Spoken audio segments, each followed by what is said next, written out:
lies a natural spring known as Jacob's Well. At first glance, it appears as a beautiful, clear, inviting pool set among limestone rocks. But beneath its surface is an underwater cave system that has claimed lives for decades. In an effort to explore the well's depths without risking human life, researchers deployed an underwater drone equipped with high-resolution cameras and lights. As the drone descended, it captured footage of the cave's formations and the calmness seen in the underwater world.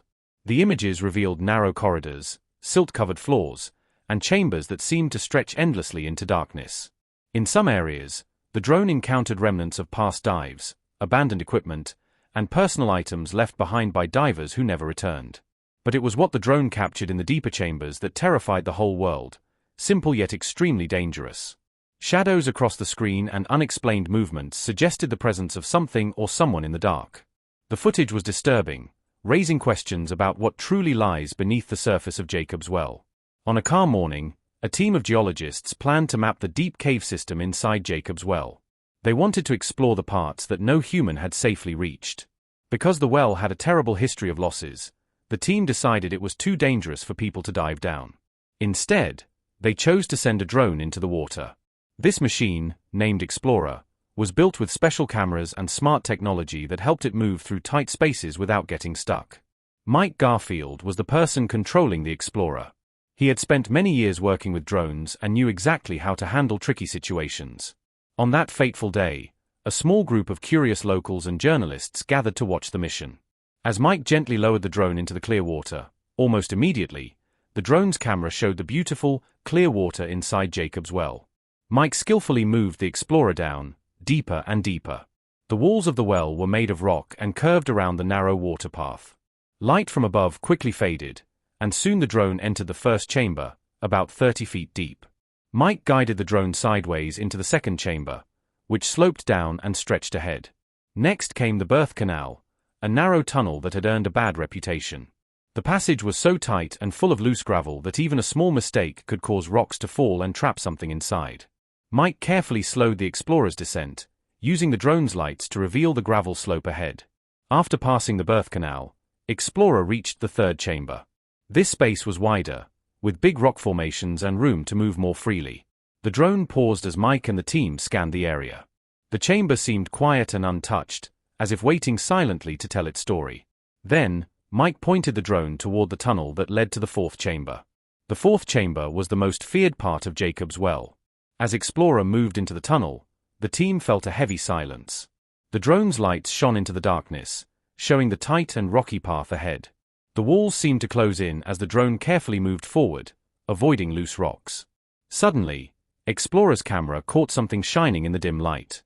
Mike stopped and zoomed in. It was a piece of old diving gear, left behind by someone who had entered the well long ago. This discovery was shocking as it reminded everyone of the dangers below. The drone continued slowly, deeper into the tunnel. The path grew even narrower, filled with gravel and small rocks that could easily shift. Every move had to be precise. Soon, Explorer reached a spot where the tunnel opened up slightly. More remains appeared, including another piece of diving equipment and an old oxygen tank covered in mud and dirt. The walls of the tunnel were smooth and almost shiny, as if polished by water over many years. Mike carefully guided the Explorer closer to a dark shape in the shadows. As the lights came closer, they saw something shocking, remains from a human body, trapped between the rocks. The diver wore a torn and worn wetsuit, stained by years underwater. The skeleton was still there, and immediately, Mike finally broke the silence, calling attention to what he had just found. The news shocked everyone watching. This was no longer just a mission to explore the cave, rather, it had turned into a search for a lost person. The drone stayed near the body, shining light on the scene. The diver's gear was rusty and covered in mud. On the wetsuit, a faded name tag was barely readable. With some effort, the letters came into view. It said Kent Moppin. Who is Kent, and how did he get into the well? This brings us to the details of one of the most famous incidents that took place at Jacob's Well. The Kent's experience. Jacob's Well has a long history of fatalities. Between the 1960s and 1980s, numerous divers lost their lives exploring the cave system. Many were inexperienced or underestimated the challenges and dangers in the well's complex layout. On the evening of September 9, in the year 1979, two young men named Kent Moppin and Mark Brashy made a choice that would change everything. Kent was not new to diving. He had done it many times before and was known for his bravery underwater. Mark, on the other hand, was still a student at San Jacinto College, eager to learn and experience new things. The two of them had formed a bond, brought together by their shared love for adventure beneath the surface. Kent had often spoken about Jacob's Well, a deep and mysterious water hole in Wimberley. He was fascinated by its dark corners and the danger it held, especially the fourth chamber, which many had avoided. This chamber was not only hard to reach but also known for taking lives. Still, Kent had a strong desire to go where others had failed. He was not satisfied with just hearing stories or staying in safe areas.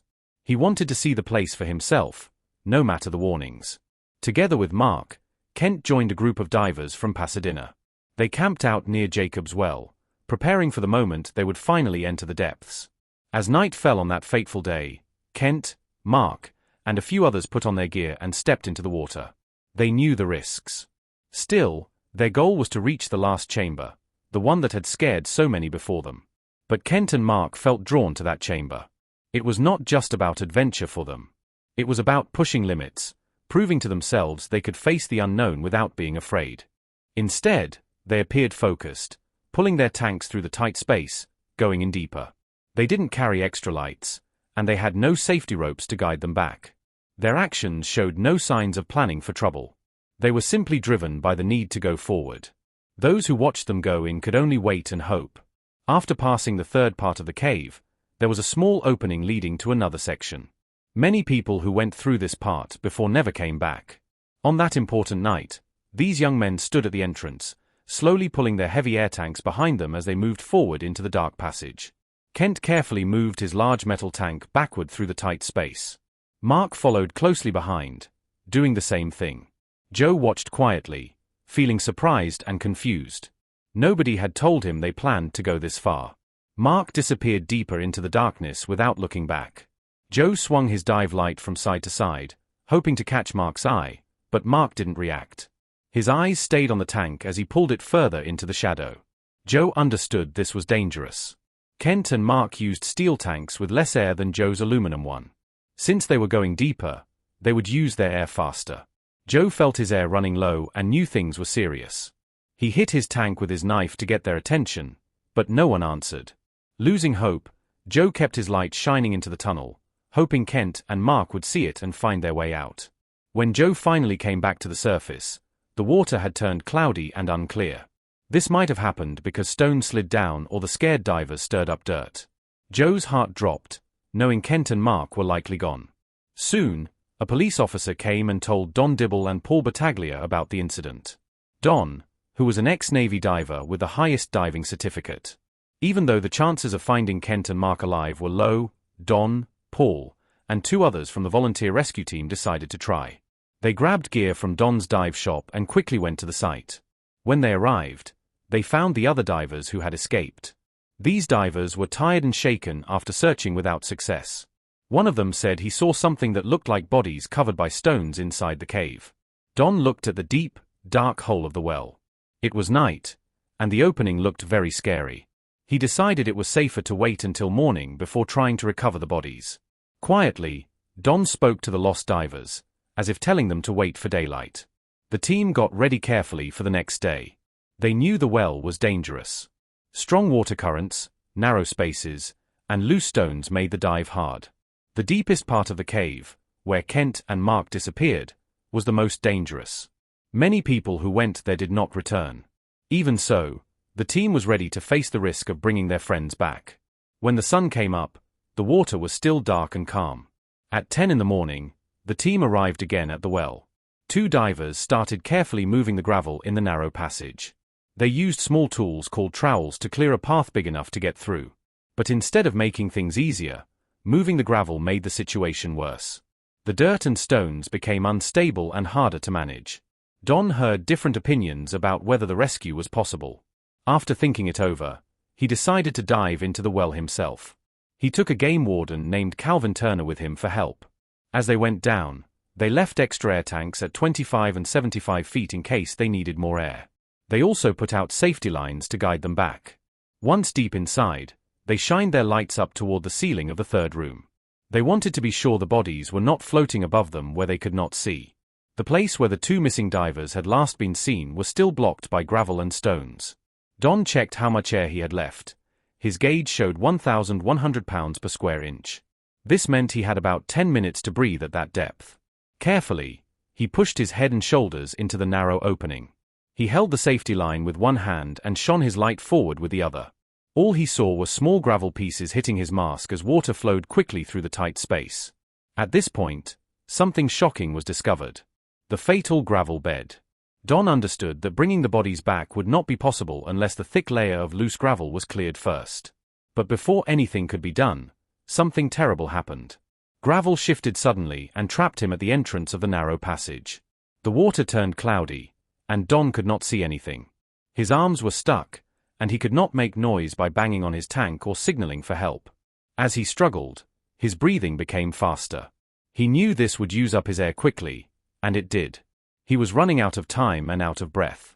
Don started to understand that he was about to pass out. Despite this, he stayed calm and decided he wanted to die quietly. He thought about how drowning might feel and wondered if he could make it happen faster. He considered breathing in water or swallowing it. However, Don did not want to panic and lose control. So instead of inhaling, he chose to drink the water. He took a few large portions, felt himself getting lightheaded, and accepted that this was the end. Then something unexpected happened.